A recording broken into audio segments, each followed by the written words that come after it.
This is Phantom Electric Ghost, and we're live on the air with Anna Reger. And you are the CEO of FlipLok. And we're going to talk more about that. But I want to welcome you to the Phantom Electric Ghost podcast. How you doing this afternoon? Doing great. How about you? Doing pretty good. We're in the great state of New Hampshire, and Oh, it's pretty nice. Well, it's kind of overcast here, but it's still nice and out in the pines. But thank you for being on the show today. Before we get into the heart of your story, we always ask every guest on the show a couple questions. One of the questions we ask is like, what motivates you? And why do you do what you do? okay. That's pretty simple. Thank you, first of all, for having me on the show. Um, what motivates me? Really, I'm motivated by change or doing something that gives back to society in general, right? I'm not motivated like a lot of people motivated financially. Financials don't really motivate me as much as my when we go into why do I do what I do? I believe that doing what I do can save lives. And so what more is there to do than get up every day and believe that you can save lives and really go into action and do that every single day? As a mom, it's the most rewarding thing I can do for, I think, everyone. Well, I think that's really important because one of the folks we're going to talk about creating a safer environment for schools and in the home. And Mhm. FlipLock, we're going to talk about like how does that do that, and what made you come up with the concept of FlipLock to help people have safer environments. So what you want me to tell you what made me come up with it? Well, I'm a mom, like I said, I'm a mom, bonus mom to 6 kids. I had was in my office, and all the other kids are pretty older, and honestly, it never really hit me until it hit me, which was I got an alert. I was sitting in my office, and it was like, "There's a lockdown in your area. There's a person, trying to Hmm. hurt people." And so I was like, "Whoa, I don't have a clue what my youngest daughter is supposed to do in that moment." She's in elementary, she's really small. And so when everything was okay and I got home and I asked her, what do you do? Tell mommy about your day, what happened? And so she said they, run in the classroom with the teacher, they get against the wall with their friends, and their teacher locks the door and the teacher turns off the light. And I said, okay, well, can you lock the door? And she said, no, mommy. And I said, how do you know if the door is locked? And she was like, my teacher does that. And I said, okay, well, what do you do if your teacher's not with you? And Hmm. I got deer in headlights, and oh, mommy had a problem with that. And because I was expecting, oh, we do XYZ if the teacher's not there, but you have my child totally dependent upon a teacher is unacceptable, right? And Hmm. is the lock that they have strong enough to stop somebody that really wants to get in the other side of that door? Was the next question to me. And so that's what started my journey with FlipLok. The school side I started first because of that reason and mission. And, of course, I had a lot of pushback. There's a lot of laws. I didn't know, for fire, for this, for that. So I had to modify and adjust and adapt and do more parts and creations for my lock. And because my mission was bigger than I'm going to get stopped by some kind of code. I just need to figure out how we can work together in our mission to save lives. Fire people want to save lives, and I want to do the same thing. So that's how it started with FlipLok. And then as I started becoming the mom going down the mountain of, safety and our kids. I started realizing like, wow, my other kids that live on their own, somebody has a key, they're renting, this is not a good situation either. So then we created the residential lot, my husband and I, and that's been my focus company for past 4 years now. Wow. So did you have like the concept of the engineering for it, or just the overall idea of what it could be, and then you work with engineers and So the actual invention of the device itself, the original version was my husband and I were at breakfast. We were in San Antonio. We were looking for another investment property, and he woke me up and we went to breakfast. He's not allowed to wake me up at 3 in the morning with his great ideas. He has a lot.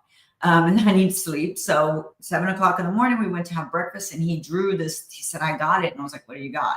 And he drew this thing on a napkin. And I had I'm not a visual person like that. I have to like see the real thing. And Mhm. so in his mind, it was this great thing on a napkin. To me, it was a scribbly thing. I had no idea. And so then I said, call the office, get them to put it on the 3D printer. And when we get to Houston, I can see it and then we can go from there, right? So it was just a 3D printed version that our guy that printed it said it wouldn't work. And my husband was like, it's going to work. And then it became this process where we were working on it. And I was like, no, it needs to be red. It needs to be big. It needs to be red for emergency use. When you're under duress, the kids need to know like it's right there, big and red, right? And then when they flip it, it needs to say call 911. And there needs to be a key to unlock it. You figure all that out. Let me get it into the schools, right? Wow. And then later, we went into like the up north and other schools in Illinois and places like that, because in Texas, where I'm from, there was other fire codes that our lock as it stood didn't meet. So I spoke to our fire marshal and I said, is there any way we can work together? You're talking egress and I'm talking desk stacked against the door. Which one's a bigger fire hazard, right? What can we do differently? And so she did. She said, okay, well, I will, if you can make it a one motion egress, I'll write you a letter. And that's exactly what she did. But it took me a year and a lot of personal investment into making that. It's not something that you just do overnight. You got to buy molds. You got to come up with a design, Yeah. test So and test and test. so had you already been in the manufacturing space or been built working on devices as an entrepreneur? So this was something that in your wheelhouse, or was this a totally new concept to what you've normally done as an entrepreneur? Yeah, this was a new concept. I mean, bringing things to market is kind of something my husband and I are really good at. He's really, really good at it. He's more the visionary, creative person. But sometimes when you bring something to market, you have to also, because we have a lot of different little ideas that we just decided not to patent and things. But if you don't have the passion for it, and if you don't see that there's going to be a viable business, because initially you're gonna have to invest at least all your savings or a Mhm. lot of money, and you're going to have to be willing to put it all on the line, and that comes with a lot of pressure, and a lot of people don't do that. And so you have to, before you decide to go all in, decide this is something you really believe in, because you have to believe in it, not anybody else. And you're going to get people that are going to tell you that's not a good idea, you shouldn't do that, you should stick to real estate, that's what you don't know what you're doing. And us, when I'm a mom and I know what I'm doing because I have kids and I know what they will do. And so I just didn't listen to anybody, and you have to stay in that. So going into the manufacturing of it, yes, we had created other products, not like this one, but we have created other products and we have brought them to market, but definitely not like this. It was totally a new experience for us making this particular product and then getting it perfected, right? There's a lot of time, there's a lot of investment, just molds alone. I don't even want to tell you the cost of that. And Yeah, then reverse engineering. you But don't yeah, get it right. It's like, oh, gotta throw those away. Oh my God, it's a big, it hurts. But when you really believe in what you created and for me, it's big. I'm a big mission person and I believe in my mission. And so I really believe that this is what I'm supposed to do. And even further than that is, I'm still advocating for standardization of active threat drills across the United States. I'll start with the schools, but why don't we have those? Why are they different everywhere? But if it's a fire, it's a fire. We all know what to do. Where is the discrepancy? yeah. Well, it seems like back in the 50s, everybody had the nuclear drills, and it was like a standard thing. Yeah. And this is like it's a crisis in terms of people. You got a whole generation of students have been under this threat since Yeah. like Columbine or before that, Right. and not having like being. I was a sociology major, and I work in software design, so I'm familiar with design, but more kind of in the ether space, not physical design, but like software design is like in the AI, Whole different, system design, on big like policy admin systems and stuff like that. yeah. But it's still the same engineering process. And so, you go through multiple iterations, and we're not making molds, but we're doing iterations. We're Time.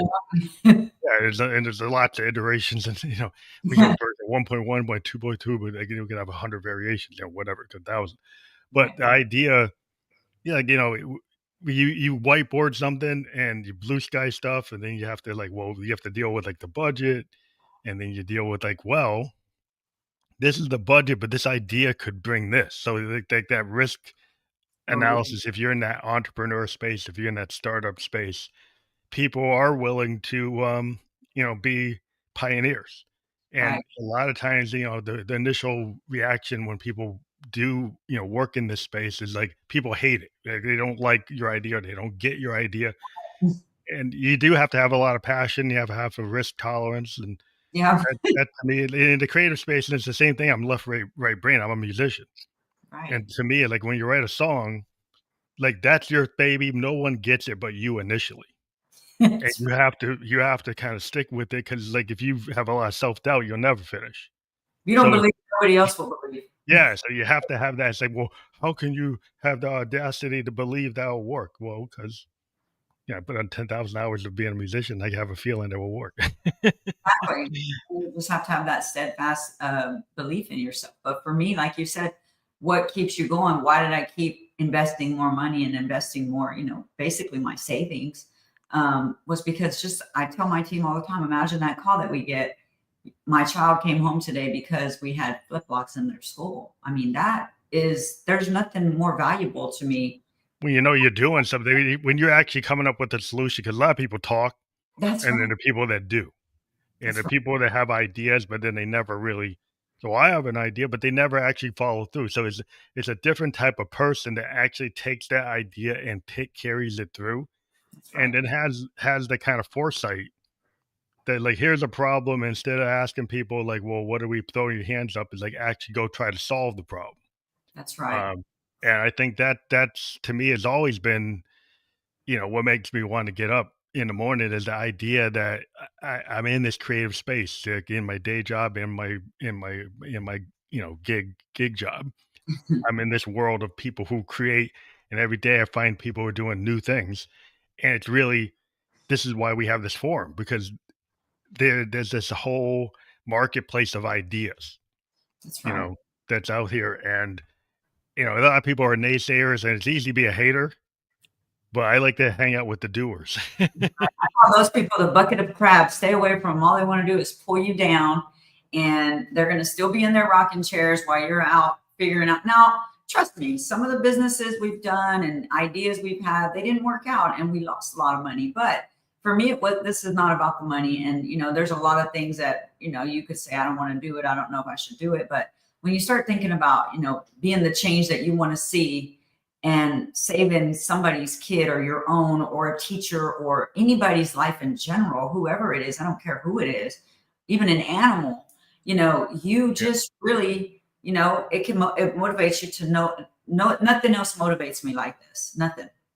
Yeah, well, school safety, I mean, what it means a lot, any parent, I'm a parent, and, Right. I made a decision that kind of homeschool because of situations I was seeing, like bullying, and Right. I pulled my daughter out of a school system. It happened to be that there were predatory teacher that was, like, doing, like, Yeah. assault of children. So I actually we had kinda got a vibe, and we pulled our kid out. But, like, that's a whole different topic, but safety is a good concern 'cause there's different degrees of safety, in terms of, like, this environment is supposed to be a safe space for kids, a school, That's and right. there's all kinds of threats, bullying that can lead to the school shooting. Yeah. Other things that can happen because people aren't being like background checks out there, not checking the teacher, checking their history, and making sure they are they who they should be. So That's like there's a lot of things that come into that safety space, and so when you got into the safety space, I know you branched into home safety, but are you still working on school safety ideas or I think with any design you continually evolve it, right? of course, I'm always evolving, always growing, always looking for a better way to do and a better thing to improve, or, what can I do to make it better? Like I said, when I first started, I didn't have a key or an unlocking mechanism for emergency personnel. I have that. Then I got we need a one motion egress. Okay, I got that. How can I make that better? How can I make that from what I originally made it to get it in compliance to like this amazing thing? Because there was one that, you always start with your first one, but I think as you continue to innovate and say, it could be better if we did this. And that's where we, come together, my husband and I, and he's always thinking about things like that as well. And so, but for me, like you said, all these kids grow up in this world now where they have to go to school and they have to live with the real fear that somebody's coming in to hurt them. I say it all the time. I've never had to deal with that when I was a child. And, for me, having a lock on the door like FlipLok, where they could see it and know, like, oh, I know what I'm going to do if something happens. Now they Mm, can go back to studying. Now their yeah. anxiety, stress goes down. These kids have so much more things to be worried about than if somebody's going to come into their classroom to hurt them. How do you expect them to learn? right? Yeah, well, there's a lot of stress. It's a stressor, and it's really interesting that so it's this device FlipLok in itself, is it totally mechanical, or we live in this age of all this tech, right? Right. Everybody's got like Bluetooth and AI, Have you are there any thoughts to kind of I'm just assuming it's all mechanical, or is any thought to like taking in the advantage of this new kind of AI age and information technology age and integrate some of the computer capabilities of this age? Of course, there are. We have to also think about, we want something that somebody can't bypass, number one. Number two, we need it to be cost effective. Schools, that was the whole thing with this company. Even when I had to reinvest and make the one motion and make this, I really try hard to keep the price the same or close, very, very close, because I do understand that schools have budgets and I do understand that, they have to make it work, especially when you're talking about, a district with 75 schools in their district. That's a Mhm. big ask, right? You're talking maybe $30,000, $40,000 a school. It's not a lot, but when you start adding up, Yeah, that's a each lot. school, it can get to be a lot. And so you have to be realistic. So yeah, AI and all these great, technologies are great to add to it, but then you're also adding in a residual build, for them. Now, if they wanted it and they said, hey, we'd be interested in it, but the prices I've gotten recently are just crazy. And I'm like, I can't entertain that because my job is not to gouge. My job is to protect. Right. And Yeah. so, Well, sometimes in engineering, keep it simple yeah, is the thing, and some things get overly complex. right. And the Yeah. same thing with the teachers. Like I said, we're losing great teachers because they're scared. Oh my God, I might freeze. And that's a real situation. We cannot blame our teachers for freezing. Your fight or flight reaction, you cannot help. Nobody knows what they're going Well, to they're do. not trained to be a police officer. I That's mean, a exactly teacher is trained to be a teacher. I mean, the that's right. idea that you make a teacher a police, well, that's not their real house, Right. And and so you that's shouldn't expect them to that to be their real house. but the kids are lined up against the back of the classroom, and now we're dependent on this one person to go into action. Now, instead of depending on one person, which is a lot of pressure on one person, the Yeah. teacher, and get that lock on there where anybody in the classroom can do it. And I think Well, that's yeah, you make it more available, then you have, like, more success. The success rate, you just you get into engineering and empowered everybody. mathematics, and you figure out the ratios, and it's like, you have one failure point. Like, if you have that central point of failure, is like that's the key critical thing, and then you take that person out, then the whole thing falls apart. Right. If there's so many, if they have a lot of backups or redundancies, Right. in software design, we build redundancies. Well, you see We the we Florida we State University, they showed the kids were stacking desks against the door. Are you kidding me? Like yeah, what in the world? And that doesn't work if the door's an outward swinging door. The person can just open it and go right in. So these kids are really left without viable solutions. And that's why I'm on this mission. And that's why, we have to do better for our community. It's time now. We can't continue to stick our head in the mud and not pay attention to the real life situation in front of us. So is your flip block for the home similar to what you have for the school, or is it a different device for home? So the school one is about 6 inches. It's big, red, and bold. I call it big, bold, and ugly. So you're going to go into, you're going to see it. But the home one is 3 inches. It's the school one holds over 2,000 pounds of force. First of all, the home Mm, one holds over 1,600 pounds of force. That was tested by QVC when I went on their testing facility. That one's silver, black, or bronze. And then people asked us because on the school side we have an inward and an outward if the door pushes out or if the door pushes in. And so they asked us for the home side to make an outward one. And so we did. And so we have that in silver and black for the outward, for people that have outward swinging doors for their home. So we have all of these variations that we've created and come up with because of what we've been asked for by, consumers actually. mm. I think that's really interesting, like, that you've been able to kind of branch out. Have you ever looked at, like, corporate use of it? Yes, we're Like, in. because like, dude, we've seen, like, these things happen at businesses, in office spaces too. Right, and I've heard so many stories. Yes, we are in hospitals now.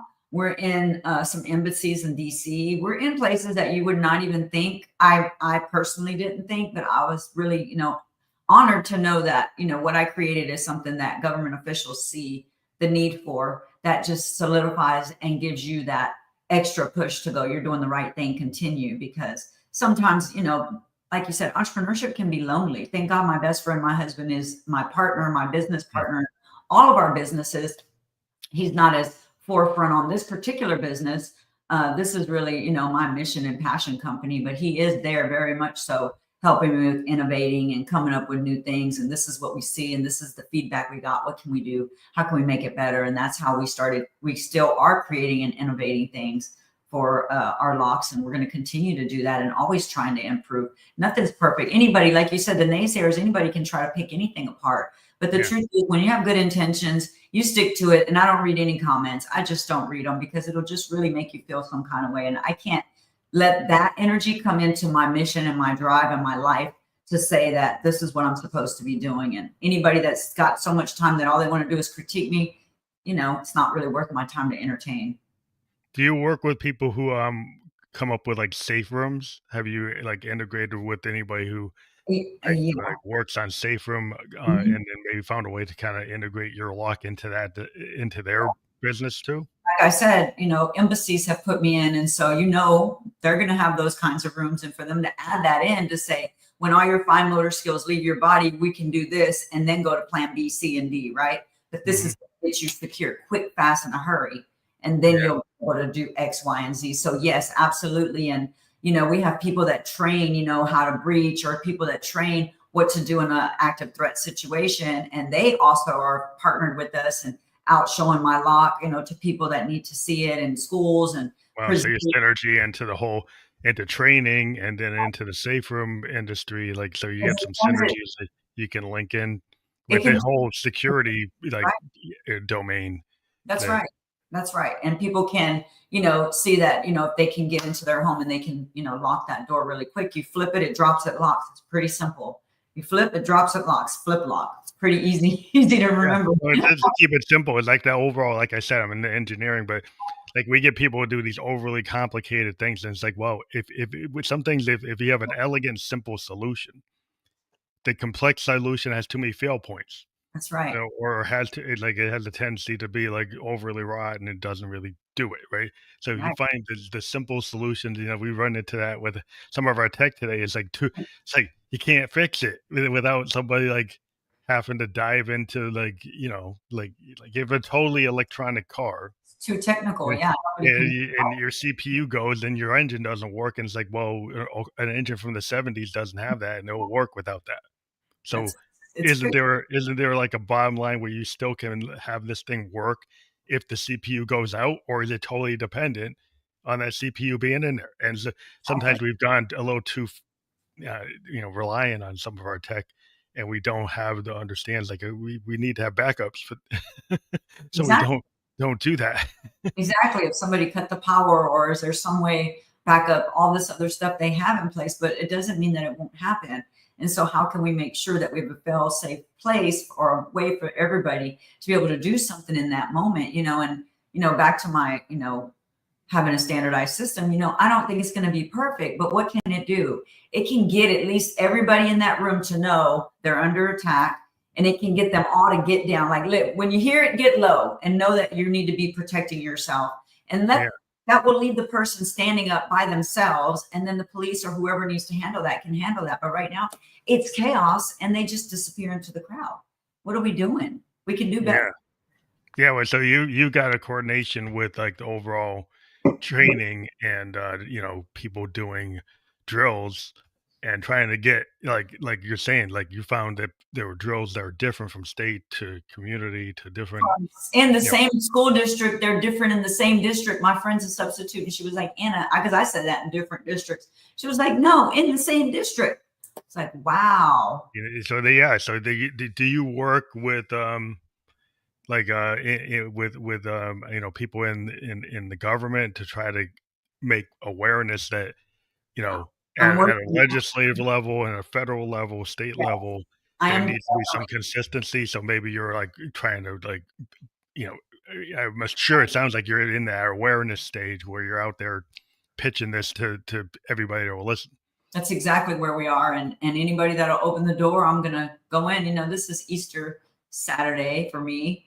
And I have a little one at home. And so I'm like, after I do this, we'll come and we'll dye Easter eggs. So, because this is very important to me as well. My family's important, but this is just as important, And so I think, like you said, I got to get out there to anybody that will, listen and have me. And so thank you for that, for creating a platform where people like myself can come out and, share our entrepreneurial, wins, struggles, but also what is it? What is it? What is the reason you're doing this? Because most entrepreneurs have a real reason, and it's not always financial. No, There's yeah. something that Well, a motivates. lot of times, like I say in the creative space, like in the arts, a lot of times, like people will point out in the arts is like we do it because we love it. If it Mhm. works, that's fine, and that's gravy. That the money, but I was gonna do that artistic activity anyway. Yep. A lot of people think we do it just to make the money. If you're play a blues person and you're or jazz, you play it because you love it. And it happens to work and make money. That's gravy. But like we're in it because we believe in it. It's like our second nature. It's like breathing. Yeah, it's your So passion. so when you get to that space where you have a passion about like your vision of what you want to do, that to me will make sure it happens. Because if you're present and you're out there and you believe in something, then it's infectious, the kind of law of attraction. That's right. If you're And out there and you believe in yourself, people pick up on that. People know that you're not just out there and misrepresenting what something because it's actual. I think to me it's that feeling of authenticity. Right? right. Like if you're out there and you're just pitching it because you want to make money, people will kind of smell that, they'll Yeah, sense it. And if you're out there and you really believe it, they'll feel that and they'll sense that. that's right.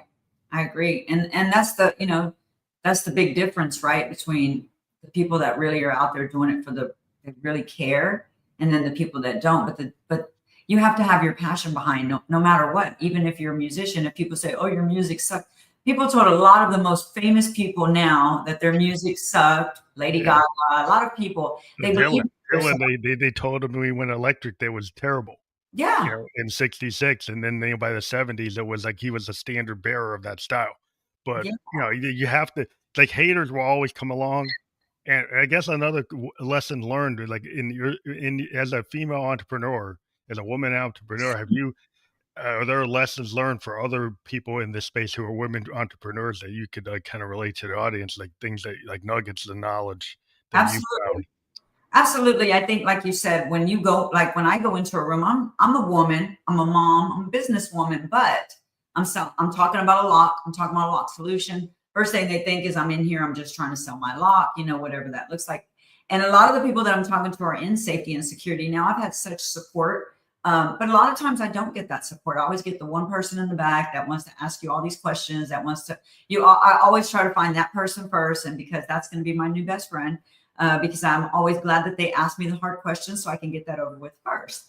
And so, I think you have to address those things and don't ever, ever let anybody see you feel insecure or not have an answer. You have to have your answers. Don't get up there and don't go up there. I need to have it perfect. No, you get up Mhm. there, you do what you do, and you keep doing it. And you know what? You might make some mistakes, but guess what? You're never going to make a mistake or learn or grow if you don't get out there and do your first one, because people are like, oh, I need to perfect this. I need to perfect that. You won't make the same mistake twice. I promise you. You get up there and you stink it up one good time. You won't do it twice. You'll be much more Yeah.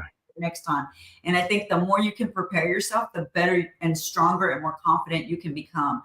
When I knew I was going on this group trip, American Leadership Forum, I'm one of the fellows, and they were like, we're going to go hiking in the mountains in Colorado. I was like, oh no. When I go up, in high altitude, like I can barely breathe, walk into the, down the hallway. So I hired a trainer. I started running. I didn't want to be the weakest link in my group because I knew my, downfalls and my weaknesses. Mhm. So I think that's Mhm.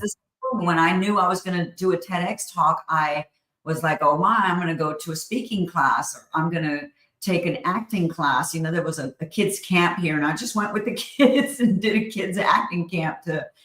understand my presence. And I think there's ways you can do that, but don't make it an excuse or a crutch, or you'll never, ever, be able to bring anything to fruition. Yeah, I think one thing from jazz that I've always tried to relate to people is like in the jazz kind of mindset, there's this idea of like there's no bad note, there's an opportunity. So That's this right. guy goes into the idea of happy accidents, which is a big part of being a creative. is Mhm. every step along the way is like a rung on the ladder, and it's not a bad thing that like it wasn't perfect. In fact, in art, imperfections are what makes the art.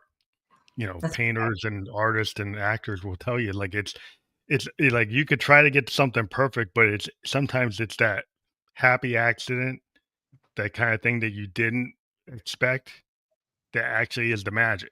yeah, that And becomes what you're known for now because you do that thing. yeah, and so that it's a craft. Like you do 10,000 hours. It doesn't mean that you're going to anticipate everything. You talk to like athletes, they could practice and they do their they practice all the plays, but then they might see in the moment they train, but something happens that they didn't expect. Now That's you right. could either freeze or you can innovate or be able to handle that on the fly. That's You know, right. the best athletes, you know, the ones that like when they get that unknown scenario, they actually still are able to handle it Right. without say, well, 'cause their mind doesn't go say, well, I don't know what that is, and then freeze like a doe in the headlights. Like that's the thing you have to try to get to.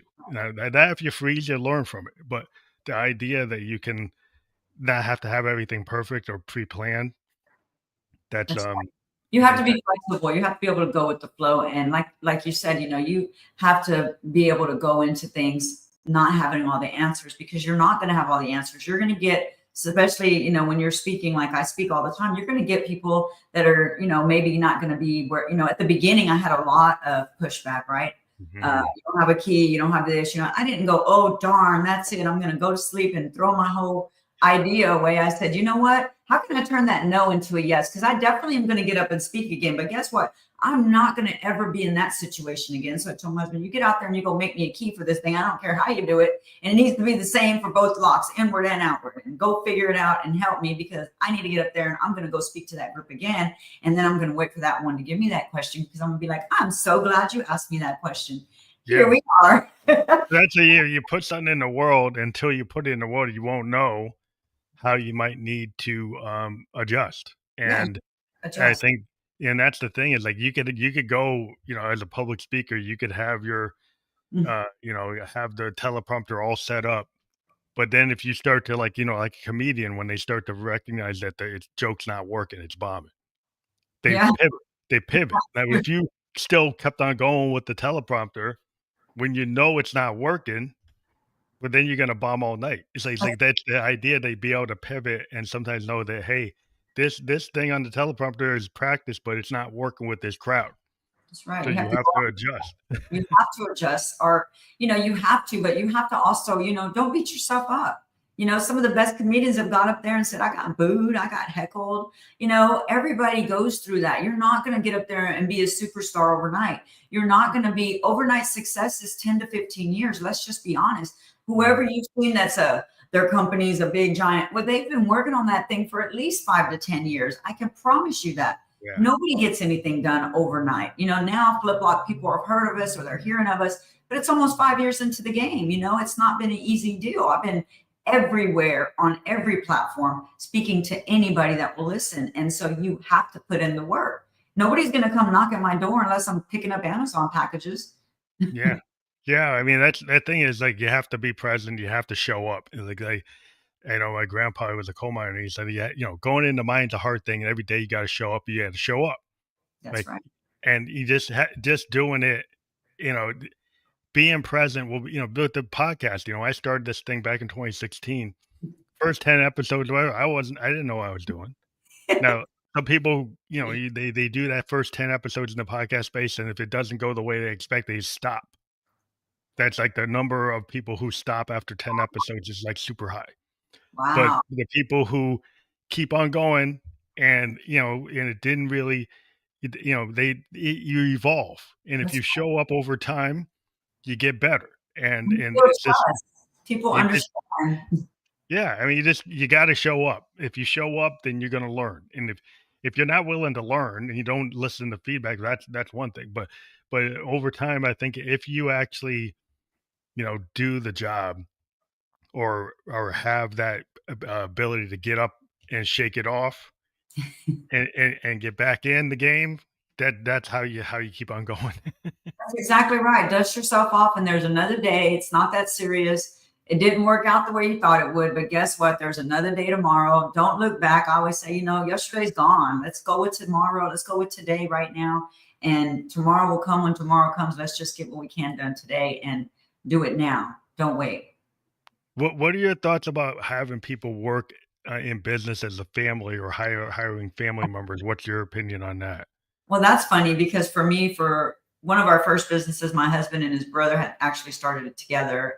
His brother started, then he brought my husband in, and then my husband brought me in because we needed to take it as a wig business. And so it worked out for a while, but then you always, sometimes you get, it doesn't work out. And so, but for FlipLok, I have brought in my stepson, Nico. He does a lot of my videos and commercials, and I've had such a great experience with him that, I think pigeonholing family as a negative is not Mhm. normal, not really what you should do. But I do think that whatever you do when you bring in your family, you need to write up a contract. You need to write a contract, and these are the expectations. It's like anybody else that gets a job, and this is what we need, and this is what we expect from you, and these are the consequences if that doesn't go through, right? If you don't hold Yeah.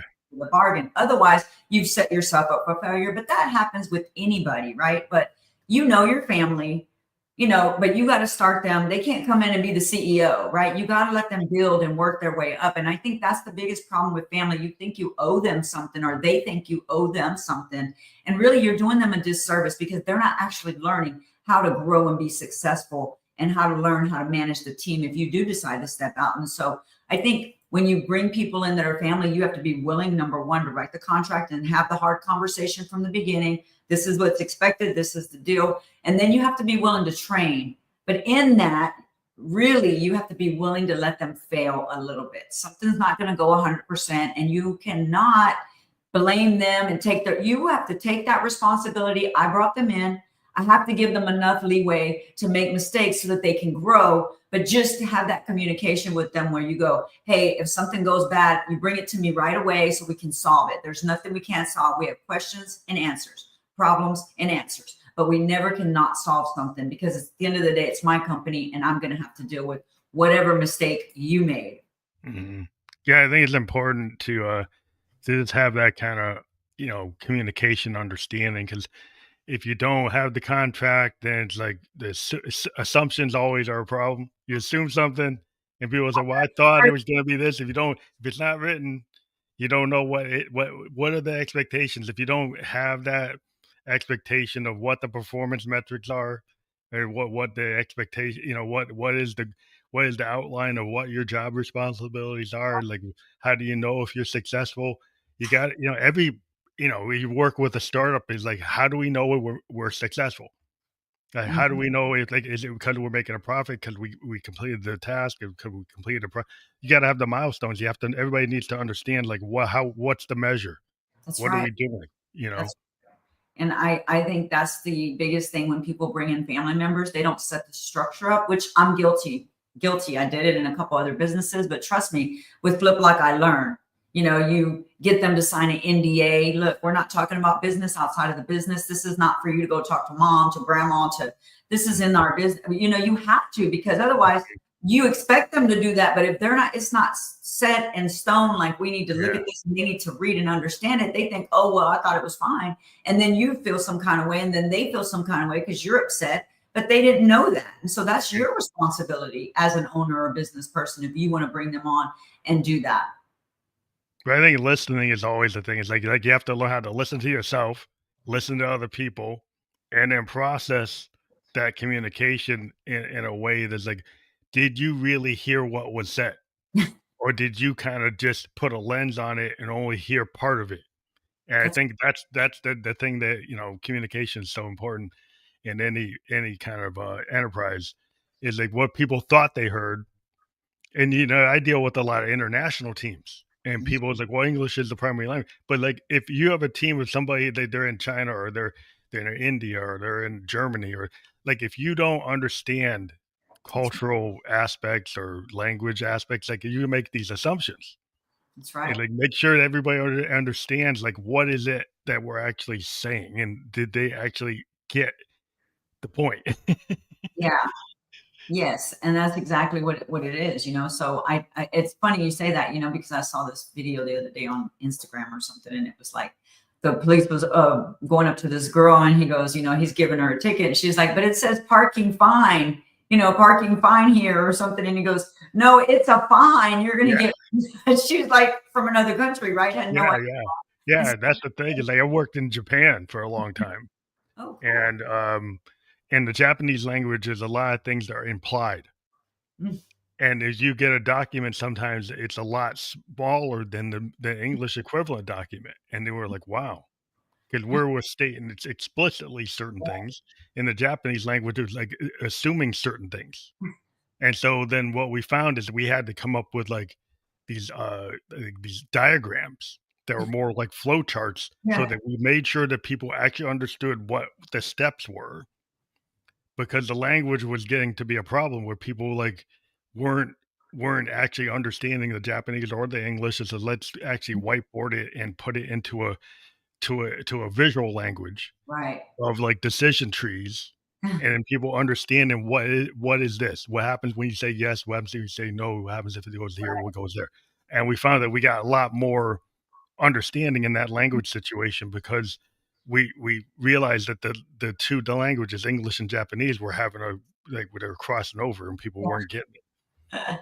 Yeah, no, and that happens in everything, right? Like if you get up and you're telling people and you don't deliver it in the way that you thought, you know, sometimes it's best also in your, you know, as a business person to sit in front of your computer and record yourself talking because you don't know what your impact is until you see yourself and hear yourself. I have a coach, I've had a coach for I think like 12 years, 13 years now. And I didn't hire her initially. She was a friend of a friend. And then long story short, we became friends and she took me on as like, I really see a lot of potential in you.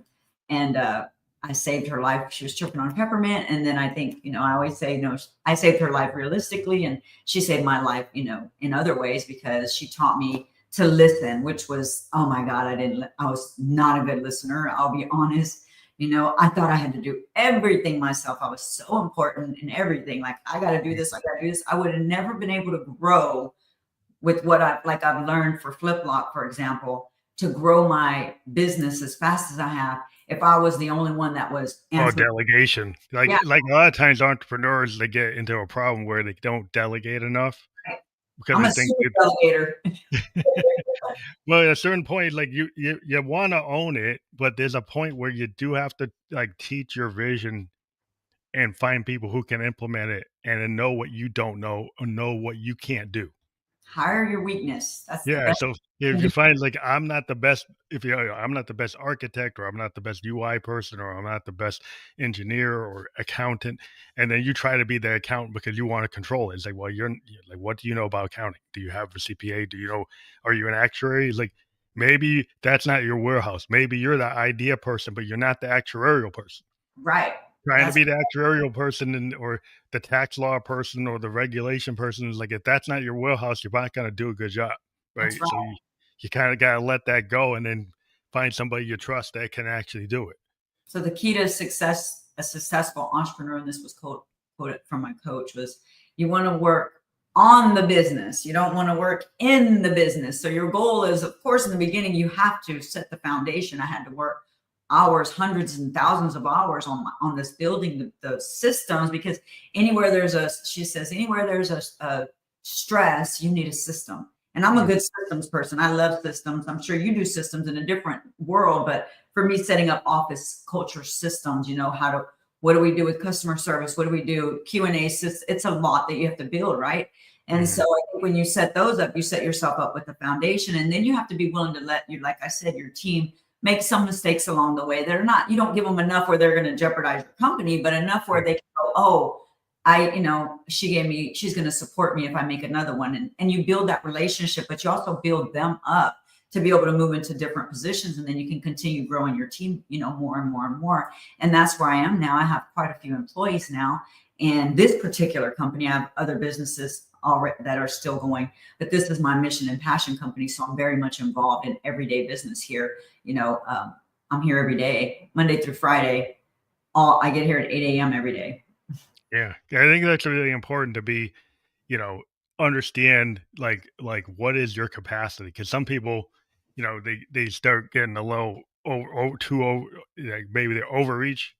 It's like Yeah, it's like 'cause you might have started one company here, then you were really involved, you started another one, you get 3, you get 4, but then it's like, if you're like, if you how are you really gonna run that company number 1 when you're at company number 5?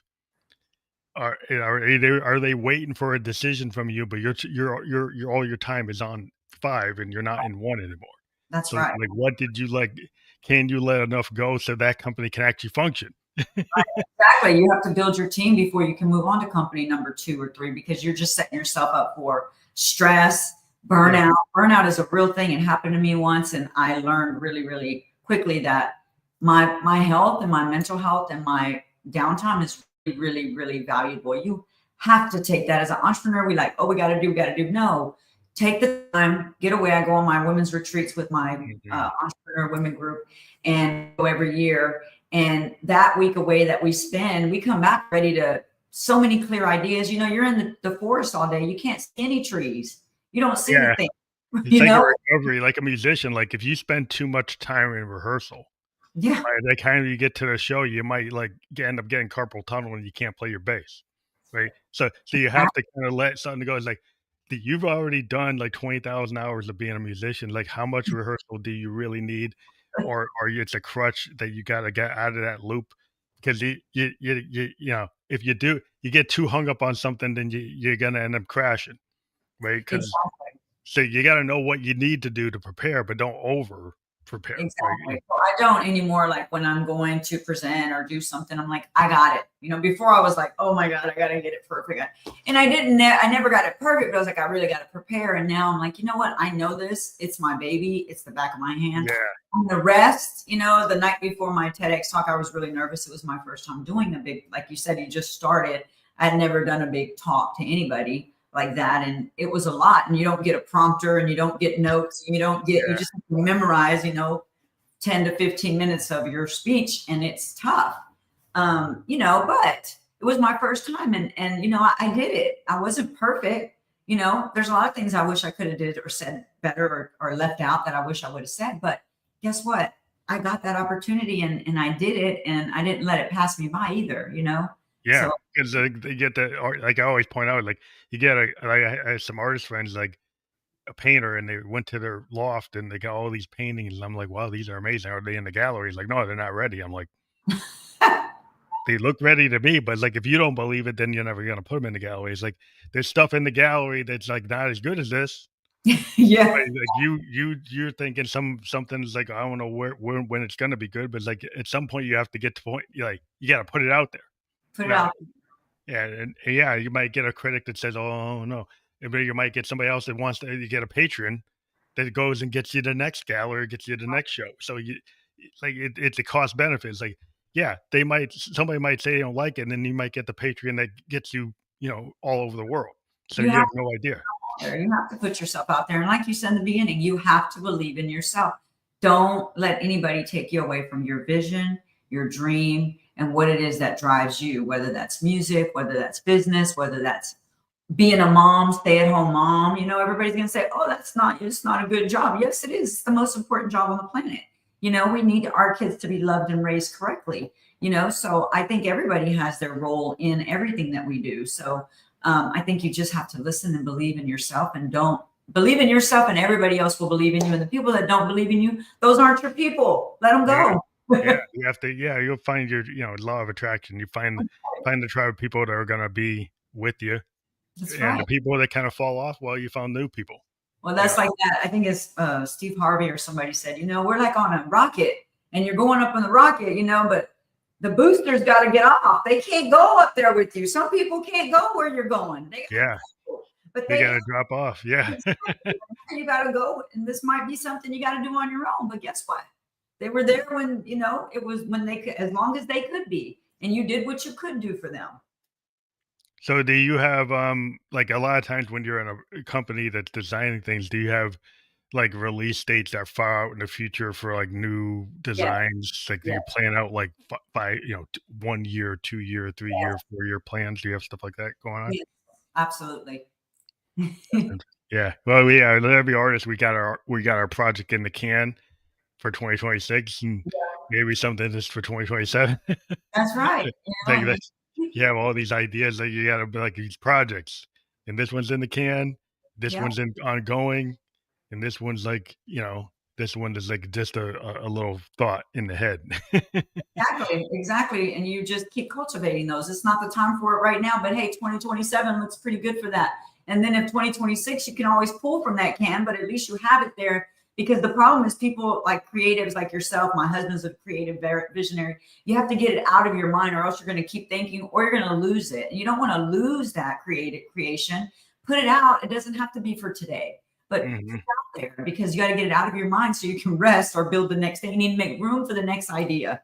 Yeah, yeah, I've always run into people like, authors in the middle of a book, they get a spark of another book, but they still put it down in the journal, and they say, "Well, this isn't gonna work in this novel, but this is the kind of a spark for the next one." Right. But they actually still journaled it, put it down and put it somewhere. Yeah. And that's where as like creatives, like we got a lot of, you know, pieces of paper, the backs of menus, the napkin here with something on it, scribbled on it, all these like things sitting around because like that's the way sometimes it comes to you in the car or the shower in the woods, whatever it comes to you, you voice memo it or something, and you just like you put it down. Exactly. Yeah, no, that's the way you have to do it. Otherwise you sometimes might lose it and be like, oh my gosh, what was that thing? It was really good. And then you're mad at yourself for forgetting or losing it, right? But some of those things I consider those gifts. They come and they only come once. And if you don't write them down or keep them, you're gonna be upset with yourself. Well, I want to thank you for being here on the weekend to give a talk to us about your product, FlipLok, and I wish you great success with this. Is a really like your goal for this is not like other products is safety, like a safety product that's actually really in the headlines today. We hear these kind of incidents all the time, and you actually stood up and thought about it and like, hey, this is something that could help and to Yep. get it in the world. I think that's super important for people to have these ideas out in this space. That's why we have this show to talk about this. But I want to thank you for being a guest on the Family Electric Coach podcast. Thank you so much for having me again. I really appreciate this opportunity. And, it was great to meet you and great to be a guest for all of your viewers. Well, thank you. And like I said, we've been live on Facebook, LinkedIn, and YouTube. That will be out in the world immediately.